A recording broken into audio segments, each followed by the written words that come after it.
வணக்கம் students, physics topper சேனலுக்கு உங்களை வரவேற்கிறேன். இன்னைக்கு நம்ம பார்க்க போற டாபிக் என்னன்னா, மின் இருமுனையால் ஒரு புள்ளியில் ஏற்படும் மின்னழுத்தம்.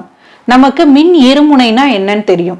சிறிய இடைவெளியில் பிரித்து வைக்கப்பட்ட இரு சமமான வேறின மின் துகள்கள் மின் இருமுனையை தோற்றுவிக்கும் நமக்கு தெரியும். இது தவிர ஒரு புள்ளியில் ஏற்படும் மின்னழுத்தம் நம்ம ப்ரீவியஸ் வீடியோல டிரைவ் பண்ணியிருந்தோம். அந்த ஃபார்முலா என்னன்னா V is equal to 1 by 4 pi epsilon naught Q by R ன்னு நமக்கு தெரியும். இப்ப நம்ம என்ன பார்க்க போறோம்? இது ஒரு புள்ளியில் உருவாகும் மின்னழுத்தம். இங்கேயும் ஒரே புள்ளி தான், ஆனா மின் இருமுனையால அந்த ஒரு புள்ளியில எப்படி மின்னழுத்தம் வரப்போகுது அப்படின்றது தான் இந்த டாபிக். இங்க மைனஸ் கியூ பிளஸ் கியூன்ற இரண்டு சமமானன்னா என்ன அர்த்தம்? எண் மதிப்பில் சமம். ஏன்னா இதோட எண் மதிப்பு 1, இதோட எண் மதிப்பு 1. சோ இரண்டு சமமான வேறின மின் துகள்கள் 2a இடைவெளியில் பிரித்து வைக்கப்பட்டுள்ளன. அப்படின்னா என்ன அர்த்தம்? இந்த மின் இருமுனையோட சென்டர் வந்து O, இந்த சென்டர்ல இருந்து இது வரைக்கும் a டிஸ்டன்ஸ், இந்த சென்டர்ல இருந்து பிளஸ் கியூ வரைக்கும் a டிஸ்டன்ஸ். அப்ப டோட்டலா நமக்கு எவ்வளவு டிஸ்டன்ஸ்? 2a distance. இதுதான் மின் இருமுனையை தோற்றுவிக்கிறது. இதுல இந்த ஏபின்றோம்ல, இந்த ஏபிங்கிறது ஒரு ரெண்டு புள்ளிகள். இந்த ஹரிசாண்டல் லைனத்தை நம்ம என்ன சொல்றோம்னா மின் இருமுனையோட அச்சுன்னு சொல்றோம். அடுத்தது இந்த மின் இருமுனையோட சென்டர் நடுப்புள்ளியிலிருந்து R தொலைவுல Pன்ற ஒரு புள்ளிய கன்சிடர் பண்றோம். இப்போ இந்த P புள்ளியில இந்த பிளஸ் கியூ என்ன மின்னழுத்தம் செலுத்த போகுது, இந்த மைனஸ் கியூ என்ன மின்னழுத்தத்தை உருவாக்க போகுது, அது ரெண்டையும் டோட்டல் பண்ணோம்னா கிடைக்கிறதா நம்மளுடைய ஆன்சர். அதுதான் இப்ப பார்க்க போறோம். இது தவிர வேற என்ன டேட்டாலாம் இருக்கு? அதாவது இந்த பிளஸ் கியூல இருந்து Pக்கு இடையுள்ள தொலைவு R1, இந்த மைனஸ் கியூல இருந்து Pக்கு இடையுள்ள தொலைவு R2. இது தவிர தீட்டான்ற ஒரு கோணம் இருக்கு. இந்த தீட்டாங்கிறது என்ன அர்த்தம் அப்படின்னு சொல்லி பார்த்தோம்னா, இந்த R டிஸ்டன்ஸ் இருக்கு இல்லையா, Rங்கிறது என்னது? ஓக்கும் Pக்கும் இடையுள்ள தொலைவு தான் R. இந்த R இந்த மின் இருமுனை அச்சு, இந்த ஏபின்ற மின் இருமுனை அச்சோட தீட்டான்ற ஒரு கோணத்தை ஏற்படுத்துது. இப்ப பாருங்க, இது வந்து தீட்டா. இப்போ ஹோல் ஆங்கிள் வந்து 180 டிகிரி. அதுல இது வந்து தீட்டானா அப்ப இந்த போர்ஷன் மட்டும் என்னவா இருக்கும்? 180 டிகிரி மைனஸ் தீட்டா. அதைத்தான் இங்க மார்க் பண்ணிருக்கேன். சோ இது என்னது? 180 டிகிரி மைனஸ் தீட்டா. R1ன்றது என்னது? தொலைவு. எதுக்கு இடையில தொலைவு? பிளஸ் கியூல இருந்து P வரை உள்ள தொலைவு. இதே மாதிரி R2ங்கிறது எப்படி இருக்கும்? மைனஸ் கியூவிலிருந்து P வரை உள்ள தொலைவு. Rங்கிறது ஓக்கும் Pக்கும் இடையே உள்ள தொலைவு. இந்த தீட்டாவும் பார்த்துட்டோம். தீட்டாங்கிறது எதுக்கு இடையில இருக்கு? இந்த OPன்ற கோட்டுக்கும் AB அச்சுக்கும் இடையிலான கோணம். இப்ப நம்மளோட எய்ம் என்ன? இந்த Pன்ற புள்ளியில மின் அழுத்தம் எப்படி இருக்கு, அதுவும் இந்த மின் இருமுனையினால Pன்ற புள்ளியில மின்னழுத்தம் எப்படி இருக்க போகுது அப்படின்றத தான் நம்ம பார்க்க போறோம். ஃபர்ஸ்ட் இப்போ இந்த பிளஸ் கியூன்ற மின்னூட்டம் அல்லது மின் துகள் எல்லாம் ஒண்ணுதான். பிளஸ் கியூன்ற மின் துகள் Pயில் உருவாக்கும் மின்னழுத்தம். அதை நம்ம என்னன்னு சொல்லலாம்? V1 வச்சுக்கலாமா? V1 is equal to, இப்போ இந்த பிளஸ் கியூன்ற மின் துகள் Pல என்ன மாதிரி மின் அழுத்தத்தை உருவாக்குதுன்னு பார்க்க போறோம். அதுக்குதான் நமக்கு ஜெனரல் ஃபார்முலா தெரியும், 1 by 4 pi epsilon naught Q by R. இப்ப அதே ஃபார்முலா தான் 1 by 4 pi epsilon naught Q. இங்க Rங்கிறதுக்கு பதிலா இந்த R1 தொலைவை போடுறோம். இதுதான் ஈக்குவேஷன் 1. அதே மாதிரி மைனஸ் கியூன்ற மின்துகள் Pல் உருவாக்கும் மின்னழுத்தம் என்னவா இருக்கும்? இதை நம்ம எப்படி எழுதிக்கலாம்? V2ன்னு எழுதிக்கலாமா? V2 is equal to 1 by 4 pi epsilon naught. இங்கே இது மைனஸ் கியூ, அப்ப மைனஸ் கியூ டிவைடட் பை இங்க வந்து தொலைவு என்னது? R2. இத ஈக்குவேஷன் 2ன்னு எடுத்துக்கும்.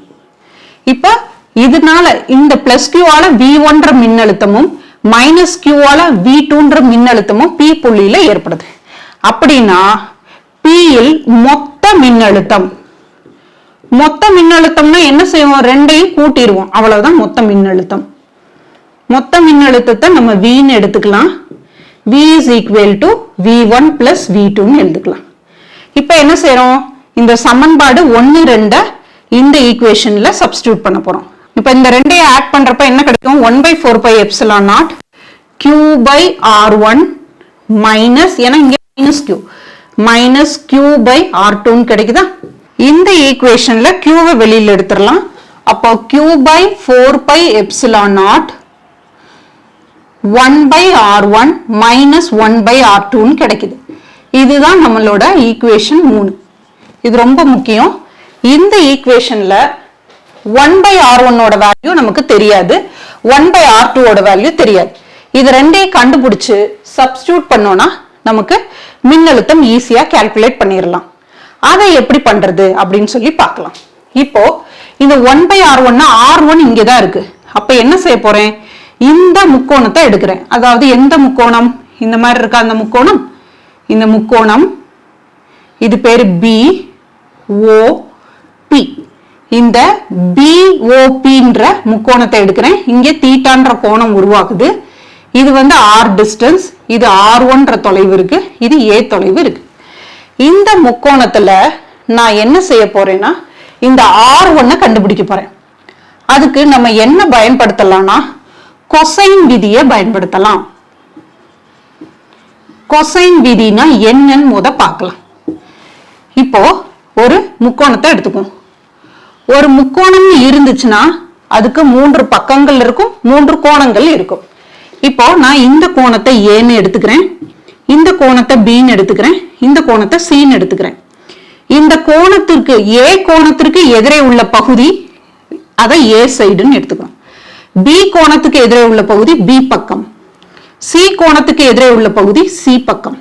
இப்போ இந்த முக்கோணத்துல இந்த ஏ ஓட வேல்யூவை கண்டுபிடிக்கிறோம்னு வச்சுக்கோ. அப்ப a square is equal to இந்த கோணத்துக்கு அட்ஜசன்ட் சைடு அருகே உள்ள பக்கங்களின் கூடுதல், அதாவது b square plus C square minus 2bc cos ஏன்னு எழுதணும். இது வந்து இது எப்படி வந்துச்சு அப்படின்னு டிரைவ் பண்றது தேவையில்லை. ஜஸ்ட் இந்த ஃபார்முலா தெரிஞ்சுக்கிட்டா போதும். அது சும்மா இதான் ஃபார்முலா இதை படி அப்படின்னு சொன்னா புரியாது, அதுக்காண்டிதான் இந்த படம். இப்ப என்ன செய்யறோம்? இந்த கோணம், இந்த காசியன்ற இந்த கோணம், ஏன் காசியை கண்டுபிடிக்கிறேன்? ஏன்னா இந்த விதியே கொசைன் விதின்னு சொல்றேன். கொசைன் விதினா இந்த காஸ் ஆங்கிள் வச்சு உருவாக்கப்படுற விதி. இப்ப என்ன செய்யறேன்னா ஒரு முக்கோணம் எடுத்துக்கிறேன். அதுல இந்த காஸ் ஏ கண்டுபிடிக்கணும்னா அதற்கு எதிரே உள்ள பகுதி ஏ. அப்ப ஏ ஸ்கொயர் வேணும்னா b square plus C square bc cos. இதே மாதிரி இதை வேற எதுக்கும் இதே ஃபார்முலாவை பேஸ் பண்ணி பி ஸ்கொயரும் கண்டுபிடிக்கலாம். பி ஸ்கொயர்னா அடுத்த 2 பகுதி. பி ஸ்கொயர்னா என்ன செய்வீங்க? A square plus C square minus 2ac cos பின்னு எழுதலாம். அதே சி ஸ்கொயரை கண்டுபிடிக்கலாம். சோ இதுதான் இந்த கொசைன் விதி. இப்ப நம்ம இந்த ஒரு விதியை மட்டும் எடுத்துக்குவோம். சரியா? இந்த விதியை பயன்படுத்தி நம்மளுடைய முக்கோணம் என்னது? இந்த BOP. இந்த முக்கோணத்துல எப்படி கொசைன் விதியை பயன்படுத்துறேன்னு பாருங்க. இப்ப எனக்கு தேவை R1, சோ இந்த பக்கம் தேவை. அப்ப R1 square is equal to, வந்து ஜெனரல், இதை கன்ஃபியூஸ் பண்ணிக்க வேண்டாம். இப்ப இந்த இதன் படி எப்படி எழுதுறேன்னு பண்ணுவோம். இந்த தீட்டாக்கு அருகருகே உள்ள பகுதி எது? R ஸ்கொயரும் A ஸ்கொயரும் மைனஸ் 2RA இந்த தீட்டா காஸ் தீட்டா. இந்த ஃபார்முலா பேஸ் பண்ணி தான் நான் இது எழுதியிருக்கேன். இந்த ட்ரையாங்கிள் மாதிரி இந்த முக்கோணத்தை எடுத்து அதை நான் சால்வ் பண்ணியிருக்கேன். இப்ப R1 square is equal to R square plus A square minus 2RA cos தீட்டான்னு கிடைச்சிருது. எப்படி? இந்த கொசைன் விதியை பயன்படுத்தி இந்த ஈக்குவேஷன் எழுதுனேன். அடுத்தது நான் என்ன செய்ய போறேன்? இதுல R ஸ்கொயர்ன்ற டேர்ம் வெளியில எடுக்கிறேன். எடுத்தோம்னா என்ன வரும்? இங்க 1 ஆயிரும், இங்க A ஸ்கொயர் பை R ஸ்கொயர்னு கிடைக்கும், இங்க மைனஸ் 2RA. அதாவது R ஸ்கொயரை உள்ள எல்லாத்தாலையும் வகுக்கிறப்ப நமக்கு இந்த மாதிரி வரும் காஸ் தீட்டா. இப்ப இந்த ஆரும் இந்த ஆறு கேன்சல் பண்ணிடுவோம். அப்ப ரிமைனிங் உங்களுக்கு என்ன கிடைக்கும்? R ஸ்கொயர்னா 1 plus A square by R square minus 2a by r cos தீட்டான்னு கிடைக்கும். இப்போ இதுதான் என்னோட r1 ஸ்கொயர். இப்போ நான் ஒரு கண்டிஷன் அப்ளை பண்றேன். என்ன கண்டிஷன்னா, இந்த r ஆனது a-வை விட மிக மிக அதிகம். அப்படின்னா என்ன அர்த்தம்?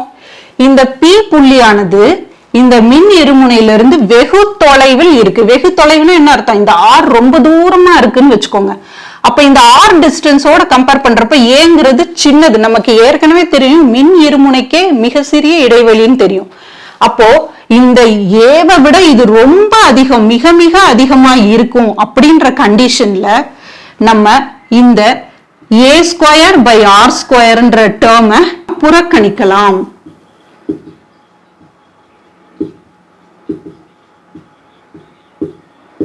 எப்ப இந்த a ஸ்கொயர் பை r ஸ்கொயரை புறக்கணிக்கிறோம்? இந்த rங்கிறது மிக மிக அதிகம். இந்த வேர்ட் ரொம்ப முக்கியம். ஏன்னா ஈக்குவேஷன் ஃபைனல் வரைக்கும் இந்த கண்டிஷனை எழுதிட்டே வருவோம். rங்கிறது a-வை விட மிக மிக அதிகம்ன்ற வர்றப்போ இந்த a ஸ்கொயர் பை r ஸ்கொயர்ன்ற டேர்மை புறக்கணிக்கலாம் விட்டுறலாம்னு அர்த்தம்.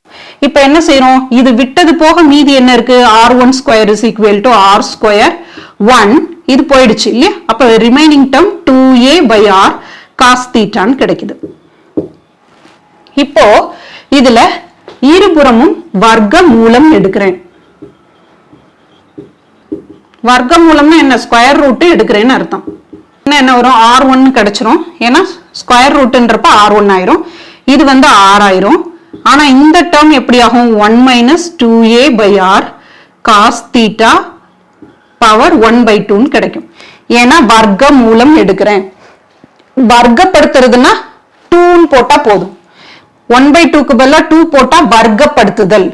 இப்ப நான் என்ன செஞ்சிருக்கேன்? வர்க்க மூலம் ஸ்கொயர் ரூட் எடுக்கிறேன். ஸ்கொயர் ரூட் எடுத்தா இது 1/2 மாறும். இப்போ எனக்கு r1 கிடைச்சிருச்சு. ஆனா எனக்கு 1/r1 தான் தேவை. அப்ப என்ன செய்யணும்? இதுக்கு தலைகீழி எடுக்க. தலைகீழி எடுக்கன்னா என்ன செய்யணும்? 1/r1 போடணும். அப்போ 1/r1 வேணும்னா என்ன செய்வீங்க? 1/r இந்த டேர்ம் கீழே வரும். அப்போ 1 minus 2a by r cos theta the whole power 1/2 கிடைக்கும். இப்போ இந்த டேர்மை மேல கொண்டு வந்தா, அதாவது டினாமினேட்டர் நியூமரேட்டர் கொண்டு வந்தா மைனஸ் ஆயிரும். அப்ப என்ன கிடைக்கும்? 1/r அப்படியே வச்சுட்டு இந்த 1 minus 2a by r cos theta the whole power minus 1/2 போட போறோம். இப்போ நான் 1/r1 கண்டுபிடிச்சிட்டேன். இதை இன்னும் சிம்பிளிஃபை பண்ணுவோம். ஏன்னா பவர்ல -1/2ல இருக்கு. அதை சிம்பிளிஃபை பண்றதுக்கு நம்ம என்ன செய்யறோம்னா, ஈருறுப்பு தேற்றத்தை பயன்படுத்துறோம். 1 minus x the whole power minus n இருக்குதுன்னு வச்சுக்கோங்க. இது வந்து ஒரு ஜெனரல் ஃபார்முலா. அப்ப என்ன வரும்? 1 plus nx வரும். அதுக்கப்புறம் நிறைய டேர்ம் வரும். அதெல்லாம் நமக்கு தேவையில்லை. ஜஸ்ட் முதல் 2 டேர்ம் மட்டும் எடுத்துக்குவோம். அப்போ 1 minus x the whole power minus n 1 plus nx எழுதுவோம். 1 minus xன்ற இடத்துல என்ன போடணும்? 2a by r cos theta போடுவோம். n இருக்கிற இடத்துல எனக்கு என்ன இருக்கு? -1/2. அப்ப இதை எப்படி எழுதுவீங்க? 1 plus nx ஃபார்முலால எழுதணும். அப்படின்னா என்ன எழுதுவோம்? 1 இந்த மைனஸ் பிளஸ் ஆயிரும். 2a 1/2 இந்த 1/2 இந்த பவரை, ஏன்னா 1 plus nx ரைட் by 2 xங்கிறதுக்கு பதிலா 2a by r cos theta-வா போடுறேன். இப்போ இந்த 2 கேன்சல் ஆயிடுச்சுன்னா உங்களுக்கு என்ன கிடைக்கும்? 1 plus a by r cos theta-ன்னு கிடைக்கும். இந்த ஈக்குவேஷன்ல போய் சப்ஸ்டிட்யூட் பண்றோம். இதை ஈக்குவேஷன் 4ன்னு வச்சுக்கலாம். ஈக்குவேஷன் 4 சப்ஸ்டிட்யூட் பண்ணோம்னா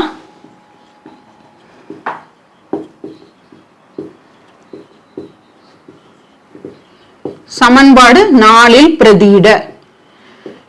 சமன்பாடு 4 என்ன சொல்லுது? 1/r1 is equal to இந்த 1/r அப்படியே இருக்கும். இந்த டேர்மை மட்டும்தான் நான் ஈருறுப்பு தேற்றத்தின்படி சால்வ் பண்ணியிருக்கேன். அப்ப அதை அப்படியே எழுதிக்கணும். 1 plus a by r cos theta-ன்னு எழுதிக்கணும். இதுதான் 1/r1 டேர்ம். இதே மாதிரி நான் 1/r2 டேர்மும் கண்டுபிடிக்க போறேன். என்னோடய சேர்ந்து ட்ரை பண்ணுங்க. ஒரு மாற்றமும் கிடையாது. இதுல என்னெல்லாம் ஸ்டெப்ஸ் ஃபாலோ பண்ணமோ அதை அப்படியே எழுதணும். R1ன்ற இடத்துல R2 மட்டும் போடுறோம். இதை நீங்க செஞ்சு பாருங்க, உங்களுக்கே ஈஸியா புரியும். இந்த கிளாஸ் ஒன்லி மேத்தமேட்டிக்கல் டெரிவேஷன் தான். அதனால சின்ன சின்ன ஒரு ஸ்டெப்ஸை மட்டும் கவனமா பார்த்தீங்கன்னா நீங்களே டிரைவ் பண்ணிடலாம். இப்போ 1/R1 கண்டுபிடிச்சிட்டேன். இப்போ 1/R2 வேணும்னா இப்போ நான் இந்த ட்ரையாங்கிளை எடுக்கிறேன். இந்த முக்கோணம் என்னது?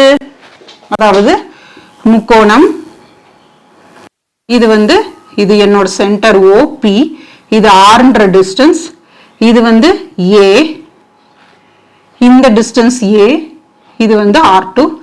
இங்க உருவாகிற கோணம் 180 டிகிரி மைனஸ் தீட்டா. சோ இப்போ இந்த முக்கோணத்துல, அதாவது முக்கோணம் AOP இல் கொசைன் விதியை பயன்படுத்த போறேன். கொசைன் விதிப்படி நான் எப்படி எழுதுவோம்? எனக்கு R2 தான் தேவை. அப்ப R2 பக்கம் வேணும்னா R2 square is equal to, இதுக்கு அட்ஜசன்ட் சைடு என்ன இருக்கு? R square plus A square minus 2RA cos, இங்க கோணம் என்ன இருக்கு? 180 டிகிரி மைனஸ் தீட்டான்னு இருக்கு. காஸ் 180 டிகிரி என்னது? -1. அப்போ இந்தது எப்படி வரும்னா காஸ் மைனஸ் தீட்டான்னு கிடைக்கும். இங்க ஆல்ரெடி ஒரு மைனஸ் இருக்கு, மைனஸ் மைனஸ் பிளஸ் ஆகி R ஸ்கொயர் பிளஸ் 2RA, இதுதான் என்னோட R2 ஸ்கொயர். சோ இங்க கோணம் மட்டும்தான் பார்க்கணும். R ஸ்கொயரை வெளியில எடுக்கிறேன். அப்ப என்ன கிடைக்கும்? 1 plus A square by R square plus 2RA divided by R square cos தீட்டான்னு கிடைக்கும். கேன்சல் பண்ணிடலாம். இது R2 ஸ்கொயர். இங்கே ஒரு கண்டிஷன் சொல்றேன். Rங்கிறது Aவை விட அதிகமாக இருந்தால் A ஸ்கொயர் பை R ஸ்கொயரை புறக்கணிக்கலாம்.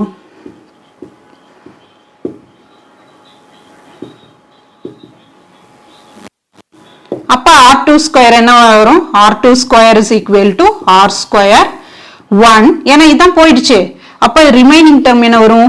2A by R cos தீட்டான்னு கிடைக்கும். இப்ப அடுத்தது என்ன செய்வோம்? ரெண்டு இருபுறமும் வர்க்க மூலம் எடுப்போம். R2 கிடைக்கும், இது Rன்னு கிடைக்கும். இது 1 plus 2A by R cos theta the whole power 1/2 கிடைக்கும்.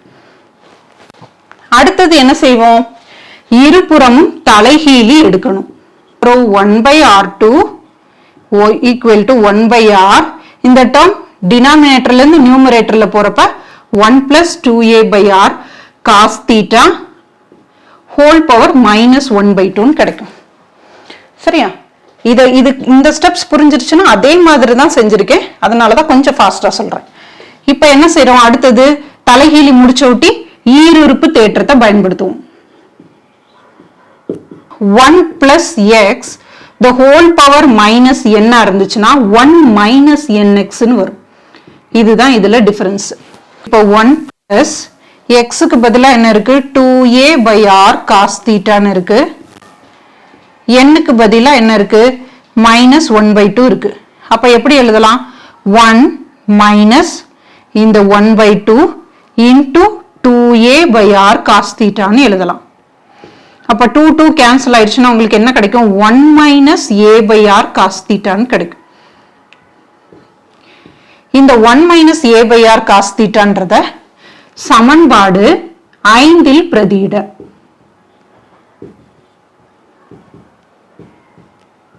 அப்படின்னா உங்களுக்கு என்ன கிடைக்கும்? 1 equal to 1/r. இந்த டேர்மை தான் நான் இப்படி சால்வ் பண்ணியிருக்கேன். அப்போ 1 minus a by r cos theta அப்படின்னு கிடைக்குது. இந்த 1/r2 கண்டுபிடிச்சேன். இப்ப நமக்கு 1/r1 தெரியும், 1/r2 தெரியும். இத சமன்பாடு 3 பிரதியிட.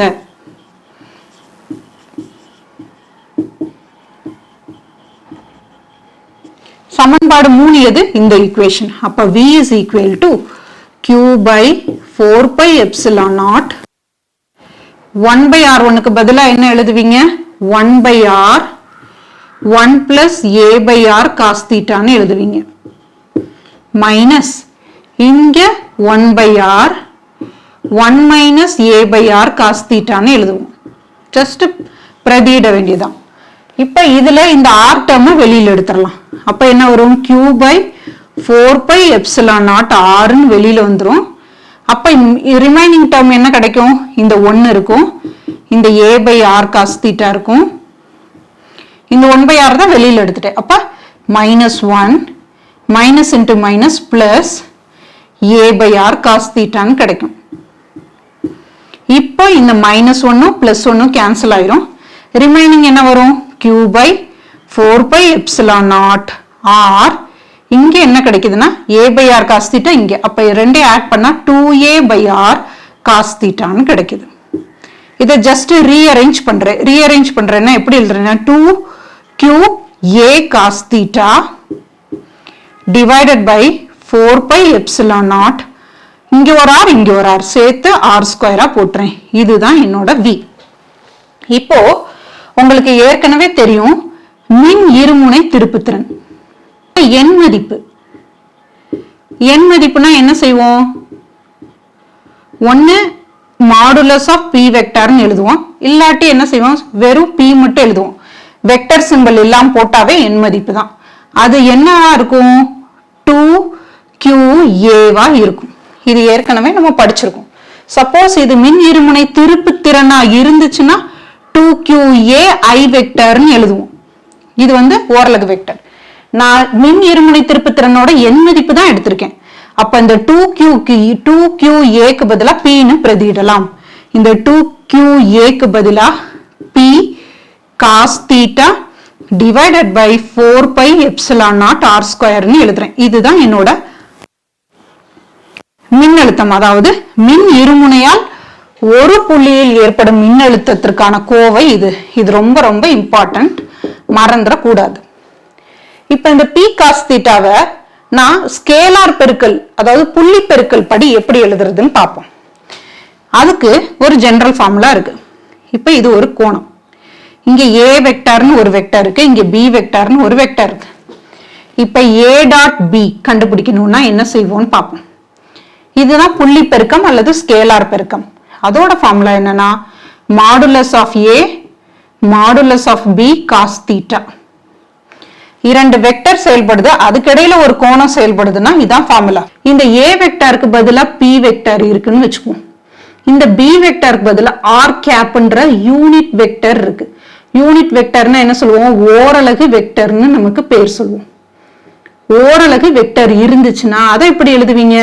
Modulus of p vector modulus of r cap vector cos theta ன்னு எழுதலாமா ஓரலகு வெக்டர்னா என்ன அர்த்தம் அதோட மதிப்பு 1ன்னு அர்த்தம் ஏன்னா இது எண் மதிப்பு தானே அப்ப இதோட மதிப்பு 1 அப்ப இந்த மாடுலஸ் p வெறும் p கூட எழுதலாம் p cos theta ன்னு எழுதலாமா அப்போ இந்த p cos theta க்கு பதிலா p டாட் r ன்னு எழுதலாம் இங்க p cos theta தானே அப்ப v is equal to p dot r cap ன்னு எழுதணும் by 4 pi epsilon naught r square இது இதோட simplified form இதுல r கேப்ங்கிறது நான் ஏற்கனவே சொல்லிட்டேன் ஓரலகு வெக்டர்னு சொல்லிட்டேன் ஓரலகு வெக்டர்னா எதுக்கும் இடையில அதாவது ஓல இருந்து p வரைக்கும் இருக்கிறது ஓரலகு வெக்டர் அதாவது ஓல இருந்து p வரைக்கும் இருக்கிற ஓரலகு வெக்டரை தான் நான் என்ன சொல்றேன் r கேப்னு சொல்றேன் சோ இதுதான் நம்ம கண்டுபிடிக்க வேண்டிய ஃபார்முலா இதுதான் முக்கியம் இந்த p cos thetaவை ஸ்கேலார் பெருக்கமா நான் எழுதி இருக்கேன்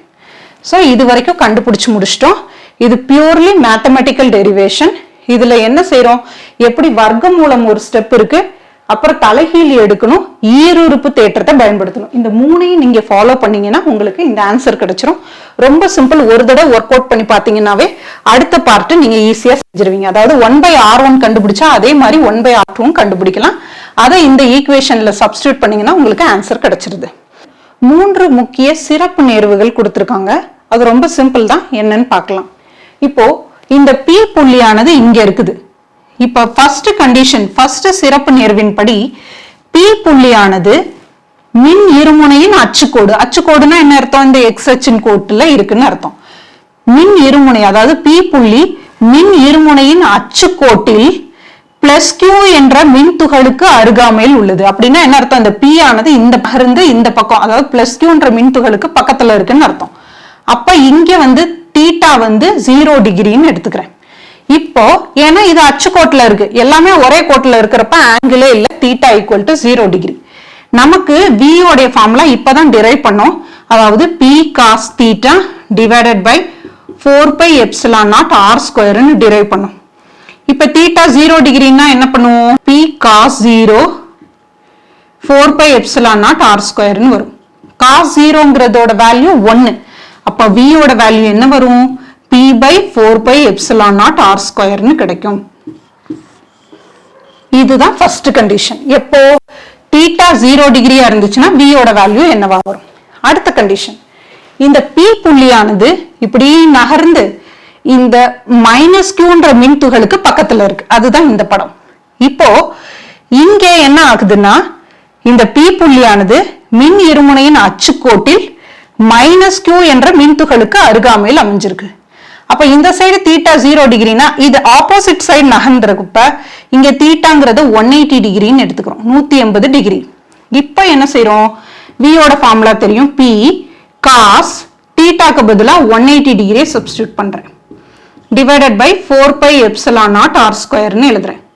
cos 180 டிகிரியோட வேல்யூ என்ன? -1. அப்போ v ஓட வேல்யூ என்ன வரும்? -p divided by 4 pi epsilon naught r square. So theta 180 டிகிரியா இருந்துச்சுன்னா -p by 4 pi epsilon naught r square. அடுத்து மூணாவது கண்டிஷன். இப்போ இந்த p ஆனது பிளஸ் கியூக்கும் இல்ல மைனஸ் கியூ சைடும் இல்ல, நடுவரை கோட்டுல இருக்கு. நடுவரை கோட்டுன்னா கரெக்டா இந்த ஓவோட சென்டர்ல இந்த மாதிரி இருக்குன்னு வச்சுக்கோங்க. இப்ப இது உருவாக்குற கோணம் 90 டிகிரி. உங்களுக்கு தெரியும் cos 90 டிகிரி 0ன்னு தெரியும். இப்போ இந்த v ஓட ஃபார்முலால சப்ஸ்டிட்யூட் பண்றப்ப உங்களுக்கு என்ன கிடைக்கும்? p cos 90 degree divided by 4 pi epsilon naught r square. cos 90 degree 0வா இருக்கனால v ஓட மதிப்பு 0வா மாறிடும். அவ்வளவுதான். சோ தீட்டா 0வா இருந்துச்சுன்னா v ஓட மதிப்பு என்ன? தீட்டா 180 இருந்துச்சுன்னா v ஓட மதிப்பு என்ன? தீட்டா 90 டிகிரியா இருந்தா v ஓட மதிப்பு 0. இதுதான் மூன்று முக்கிய சிறப்பு நேர்வுகள். இது தவிர ஒரு சின்ன குறிப்பு ஒண்ணு கொடுத்திருக்காங்க. அது ஜஸ்ட் ஒரு 1 லைன் தான், அதையும் புரிஞ்சுக்கலாமே. மின் இருமுனையால் உருவாகும் மின்னழுத்தம் கண்டுபிடிச்சோம். இப்பதானே கண்டுபிடிச்சோம். அதாவது v is equal to p cos theta by 4 pi epsilon naught r square ன்னு கண்டுபிடிச்சோம். இது புள்ளி மின்துகளால் உருவாகும் மின்னழுத்தம். இது நம்ம ஏற்கனவே டிரைவ் பண்ண ஃபார்முலா. அது q by 4 pi epsilon naught r. இப்போ இந்த ரெண்டு ஃபார்முலாலையும் கவனிச்சீங்கன்னா இந்த மின் இருமுனையால் உருவாகும் மின்னழுத்தத்துல vங்கிறது இந்த 1 by r ஸ்கொயருக்கு எதிர்த்தகவுல இருக்கு. இங்க v ஆனது 1 by r-க்கு எதிர்த்தகவுல இருக்கு. அப்ப அதோட மீனிங் என்ன? அதாவது தொலைவு அதிகரிக்க அதிகரிக்க v ஆனது குறையும், அப்படின்னா தான் எதிர்த்தகவுன்னு அர்த்தம். அதுதான் ஜெனரல் மீனிங். இப்போ இதுக்கு என்ன கன்க்ளூஷன் கொடுக்குறாங்கன்னா, மின் இருமுனையால் உருவாகும் மின்னழுத்தம் இந்த v இருக்கு இல்லையா, இது புள்ளி மின்துகளால் உருவாகும் மின்னழுத்தத்தை விட வேகமாக குறைகிறது. இந்த வேர்ட் ரொம்ப முக்கியம். வேகமாக குறைகிறது அப்படின்னா என்ன அர்த்தம் அப்படின்னு பார்ப்போம். இப்ப பாருங்க, இப்ப r equal to 2ன்னு வச்சுக்குவோம். r ஓட வேல்யூ 2ன்னு வச்சுக்கிட்டோம்னா இங்க என்ன அர்த்தம்? இந்த மின் இருமுனையால் உருவாகும் மின்னழுத்தத்தை, அதாவது 1 by r ஸ்கொயர்னா 1 by 4ன்னு வரும். இங்க r equal to 2னா இங்க v ஓட மதிப்பு என்ன வரும்? vங்கிறது 1 by 2ன்னு இருக்கும். 1 by 4 மடங்கு குறையுது, இங்க 1 by 2 மடங்கு தான் குறையுது. அதத்தான் சொல்றாங்க மின் இருமுனையால் உருவாகும் மின்னழுத்தம் இதை விட வேகமாக குறைகிறது, இதை விட வேகமாக குறைகிறது அப்படின்னு சொல்றாங்க. புரிஞ்சிருக்கும்னு நினைக்கிறேன். ஜஸ்ட் ஏன் வேகமா குறையுது? ஏன்னா இது 1 by r ஸ்கொயர், அது 1 by r தான். அதனால தான் இதோட கம்பேர் பண்றப்ப இந்த மின்னழுத்தம் வேகமாக குறைகிறது அப்படின்ற கன்க்ளூஷன் கொடுக்குறாங்க. சோ இன்னைக்கு கிளாஸ்ல நம்ம என்னெல்லாம் படிச்சோம் அப்படின்னு பார்த்தா, மின் இருமுனையோட டெஃபினிஷன் என்னன்னு பார்த்தோம். புள்ளி மின்துகளால் உருவாகும் மின்னழுத்தத்தோட ஜெனரல் ஃபார்முலாவை என்னன்னு ரீகால் பண்ணிக்கிட்டோம். அதை பயன்படுத்தி மின் இருமுனையால் ஒரு புள்ளியில் உருவாகும் மின்னழுத்தத்தை எப்படி கால்குலேட் பண்றதுன்னு பார்த்தோம். அத ஃபைனல் ஃபார்முலாவா டிரைவ் பண்ணோம். அதாவது v is equal to p cos theta divided by 4 pi epsilon naught r square. இது ஃபுல்லி மேத்தமெட்டிக்கல் டெரிவேஷன்னா ஒரு தடவை ஒர்க் அவுட் பண்ணி பாருங்க. ஸோ இதுதான் நம்ம ஃபைனலா கண்டுபிடிச்ச ஃபார்முலா. இதை பயன்படுத்தி 3 சிறப்பு நேர்வுகள் பார்த்தோம். அதாவது தீட்டா 0 டிகிரியா இருந்துச்சுன்னா, தீட்டா 180 டிகிரியா இருந்துச்சுன்னா, தீட்டா 90 டிகிரியா இருந்துச்சுன்னா வியோட மதிப்பு என்னன்னு பார்த்தோம். கடைசியா ஒரே ஒரு கன்க்ளூஷன் சொன்னாங்க. என்ன சொன்னாங்க? அதாவது மின் இருமுனையால் உருவாகும் மின்னழுத்தம் புள்ளி மின்துகளால் உருவாகும் மின்னழுத்தத்தை விட வேகமாக குறைகிறது. அப்படின்னா என்ன அர்த்தம்னா, இப்ப R = 2ன்னு வச்சோம்னா இங்க மின்னழுத்தம் 1/4 மடங்கு குறையும், அங்க 1/2 மடங்கு தான் குறையும். அதனால தான் இந்த மின் இருமுனையால் உருவாகும் மின்னழுத்தம் புள்ளி மின்துகளால் உருவாகும் மின்னழுத்தத்தை விட வேகமாக குறைகிறது. இந்த வேர்டு முக்கியம். சப்போஸ் நீட் மாதிரி ஒரு காம்படிட்டிவ் எக்ஸாம்ல கூட இந்த மாதிரி கேட்கலாம். அதனால இந்த கான்செப்ட் குறிப்புல தானே கொடுத்துருக்காங்க அப்படின்னு நினைக்க வேண்டாம். இது ரொம்ப இம்பார்ட்டன்ட், மறந்துடாதீங்க. இந்த கிளாஸ் யூஸ்ஃபுல்லா இருக்கும்னு நம்புறேன். உங்களுக்கு பிடிச்சிருந்தா உங்க ஃப்ரெண்ட்ஸ்களுக்கும் ஷேர் பண்ணுங்க, லைக் பண்ணுங்க. டவுட்ஸ் இருந்தாலும் கமெண்ட் செக்ஷன்ல தெரிவிங்க. வணக்கம்.